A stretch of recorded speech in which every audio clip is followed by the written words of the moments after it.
수사가 본격적으로 시작된 시점은 지난 8일 50여 명의 수사관을 아가동산으로 급파했습니다. 다 모여요.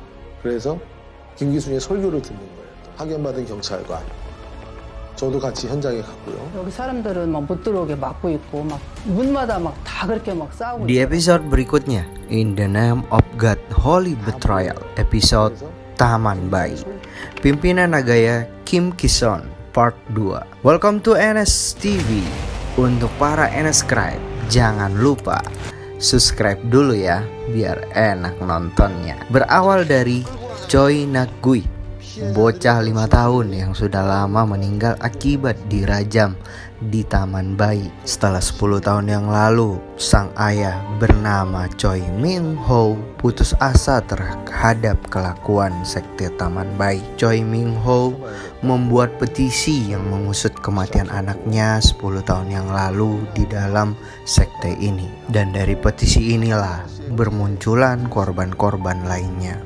Ternyata ada 3 orang yang mati di taman bayi yang sempat heboh dan tercium media cetak. Desakan dan kuar-kuarnya sang ayah yang meminta pengusutan atas kematian anaknya. Setelah bukti kuat dan saksi sudah ada, maka di tanggal 19 Desember di tahun 96 dilakukanlah penggerebekan di taman bayi. Kejaksaan, kepolisian dan instansi terkait ikut dalam operasi ini. Apakah para instansi ini juga berhasil menangkap Kim Ki-son saat itu sebagai pemimpin sekte? Dasar kuat apa yang harus menjadi patokan kejaksaan untuk menangkapnya? Padahal polisi tidak menemukan bukti kuat terkait kasus ini. Beredar isu bahwa jemaat yang dibunuh dikubur di taman bayi, tapi di mananya itu yang menjadi sebuah misteri, dan polisi ingin mengetahui para korban dikubur di mana. Dan anehnya ada seorang spesialis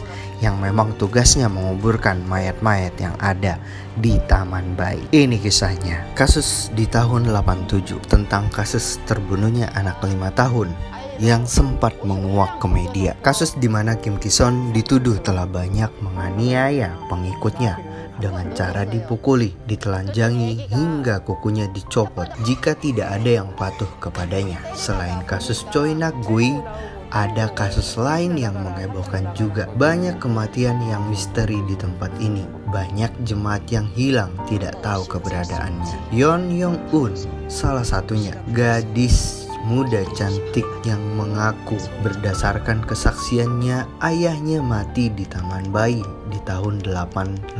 Ayahnya mati tanpa ia tahu penyebabnya, dan hanya diisukan bahwa ayahnya mati minum pestisida, dan dia tidak boleh melihat ayahnya dikubur di mana. Yang penting dia dipanggil Agaya dan diinformasikan, dan dia boleh tinggal bersama Agaya di taman bayi. Di tahun yang sama, gadis cantik bernama Mi Gyung, gadis cantik yang mati dipukuli oleh Kim Ki-son bersama pengikutnya. Berawal di rumah Kim Ki-son, Mi Gyung ini adalah gadis cantik yang penurut sekali ke Kim Ki-son, yang selalu beres-beres hingga ia memasak untuk kebutuhan Kim Ki-son di rumahnya. Dan anehnya saat itu ia sering melihat gelagat anaknya, anak pertama yang jatuh cinta ke Mi Gyung. Jadi setiap Mi Gyung datang ke rumah Kim Ki-son untuk beres-beres, ia selalu memperhatikan Mi Gyung. Sebenarnya Mi Gyung juga tidak ada rasa terhadap anaknya Kim Ki-son, cuman takut menjadi kontroversi di kalangan pengikutnya. Akhirnya Mi Gyung dituduh merayu anaknya Kim Ki-son, dan Mi Gyung harus dihukum. Mi Gyung dihukum oleh orang tuanya. Ia dipukuli oleh ibunya. Setelah itu baru giliran pengikut Kim Ki-son yang memukuli. Dia dipukuli terus sampai mulutnya tidak bisa berkata minta tolong. Dan anehnya air seni pun sampai berserakan di lantai, dan sampai Mi Gyung pingsan tak berdaya. Padahal Mi Gyung sudah pingsan dan tak berdaya, masih aja dipukuli. Dan akhirnya ilahi memanggilnya. 그 여자가 그 키다란 그 마당 빗자루를 가지고 마지막 때려서 죽인 거야. Sebenarnya kasus anak berusia 5 tahun, Choi Nak-gue ini sebenarnya sudah kita bahas di episode pertama. Kenapa anak ini bisa dirajam oleh para sekte ini? Jadi awalnya begini. Sebenarnya Choi ini rindu sama emaknya. Namanya anak 5 tahun ya. Tapi Agaya tidak membolehkan karena ada peraturan yang dibuat Agaya. Di episode sebelumnya sudah kita bahas dengan 3 peraturan yang diterapkan oleh Agaya. Jadi Choi sangat marah ke Agaya karena ia tidak boleh bertemu dengan ibunya. Namanya bocah 5 tahun, ia kesal dan ia buang air besar dan kotorannya dioleskan ke dinding-dinding. Dari hal tersebutlah Agaya mengatakan bahwa Choi telah kerasukan iblis dan Kim akan dibunuh oleh iblis yang ada di dalam Choi. Sebelum iblis ini membunuh Agaya yang memerintahkan terlebih dahulu harus membunuhnya dengan caranya. Akhirnya Choi dibawa ke kandang babi, disekap dan diikat di dalam kandang babi, dirajam sampai mati oleh pengikutnya. Setelah Choi Nak-gue mati, ia tidak ada rasa penyesalan dan hanya biasa-biasa saja saat itu. Akhirnya ibunya dipanggillah oleh Agaya di malam hari untuk memberitahukan bahwa anaknya sudah mati dan mereka telah berhasil mengusir iblis tersebut. Sementara sang ibu harus mengikuti apa yang diperintahkan oleh Agaya. Jadi Kim Ki-son memerintahkan ibu Choi untuk pergi ke Dewan Kristen di Sangyedong, dan di sana ia disuruh untuk tanda tangan sebuah surat yang menyatakan bahwa anaknya mati karena serangan jantung atau gagal jantung. Setelah ia tanda tangani, keesokan harinya dia pergi lagi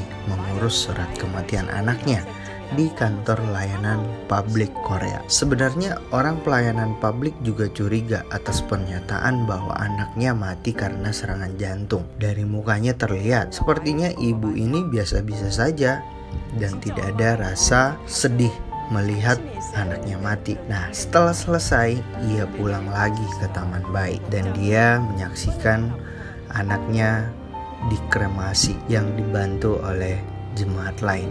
Ibu Choi terlihat tidak ada rasa penyesalan dia saat melihat kremasi anaknya. Ya, seperti biasa saja dan kembali normal lagi seperti biasa di Taman Bayi. Kim Ki-son kabur dan menjadi buronan. Tahun 96 menjadikan kasus ini lebih heboh.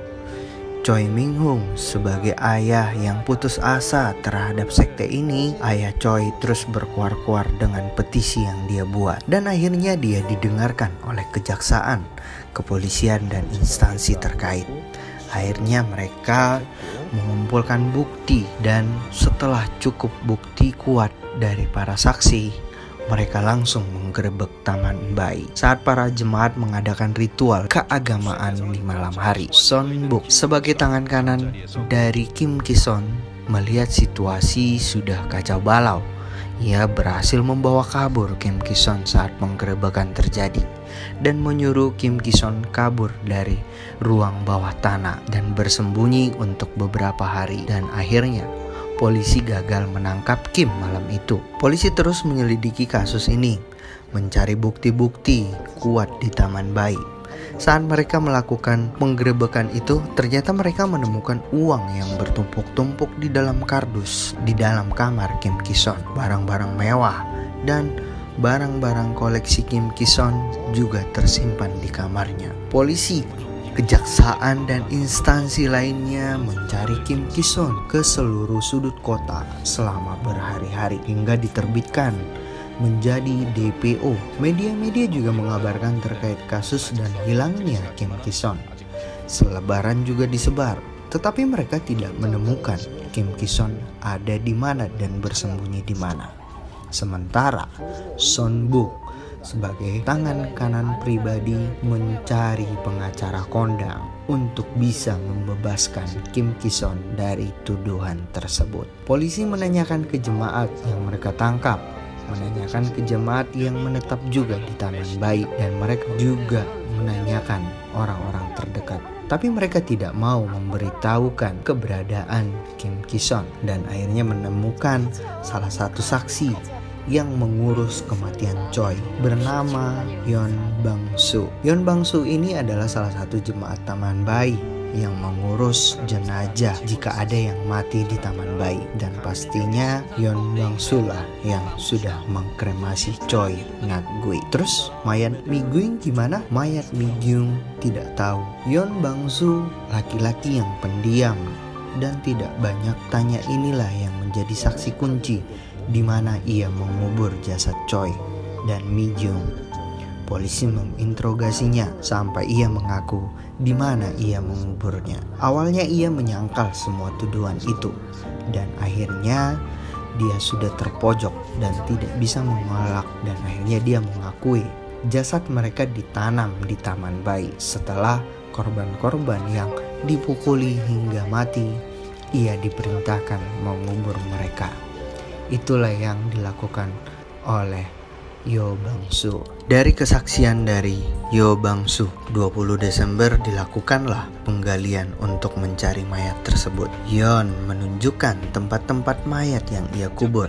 Tempat pertama dibongkar, ditunjukkan lagi sama Yeon. Tempat berikutnya dibongkar lagi, dan banyak tempat-tempat yang digali yang ditunjukkan oleh Yeon dibongkar menggunakan eskavator. Tapi akhirnya kejaksaan tidak menemukan bukti apapun. Setelah semuanya dilakukan oleh penyidik dan tidak menemukan apa-apa di Taman Bayi.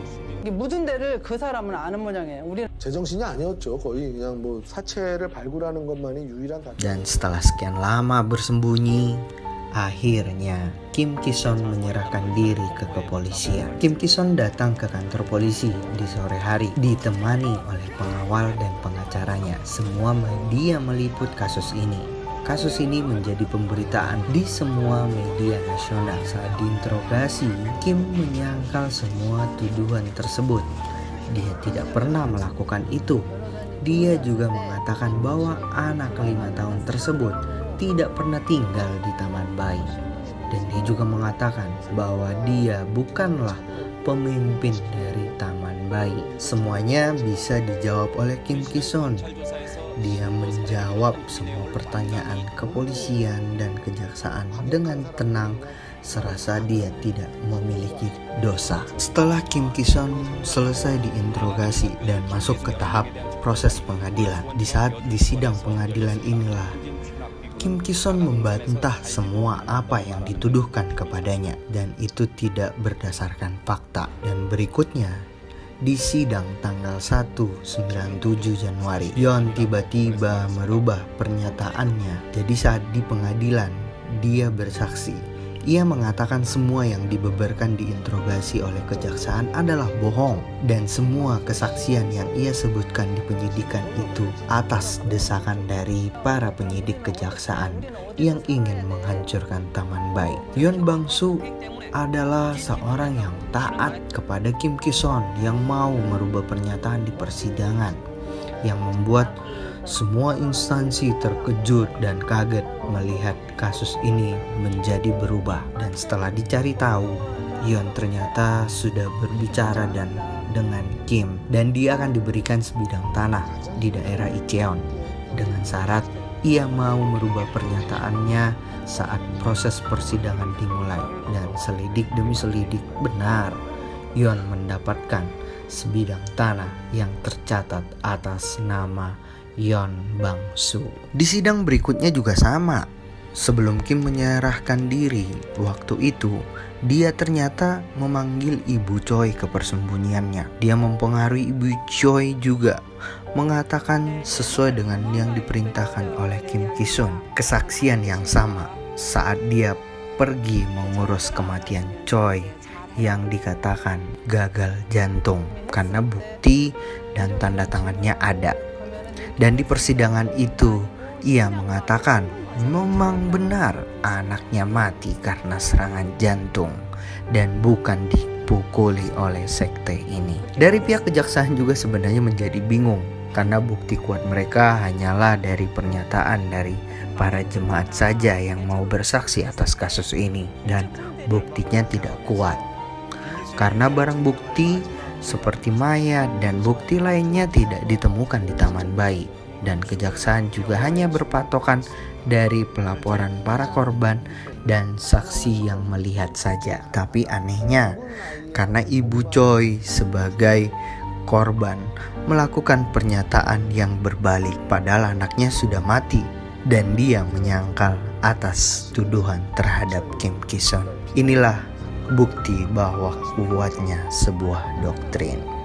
Akhirnya Kim Ki-son dijatuhi hukuman penjara selama 4 tahun atau denda sebesar 5,6 miliar won. Bukan karena pembunuhan atau penipuan, melainkan Kim Ki-son hanya dijatuhi hukuman karena memukuli jemaat yang melawan saja, dengan alasan memberi pelajaran saja kepada anak-anak atau pengikutnya biar baik. Jadi Kim Ki-son dinyatakan bebas dari tuduhan pembunuhan dan ia membayar cash 5,6 miliar won dan dia kembali lagi ke Taman Bayi secara bebas. Sementara Mi Gyung dinyatakan kabur dari rumah dan tidak pernah kembali lagi. Sementara ayahnya dan ibu Mi Gyung masih tinggal di Taman Bayi. Sekte yang membingungkan dengan pemimpin yang pintar, planning yang tinggi sehingga ia bebas dari jeratan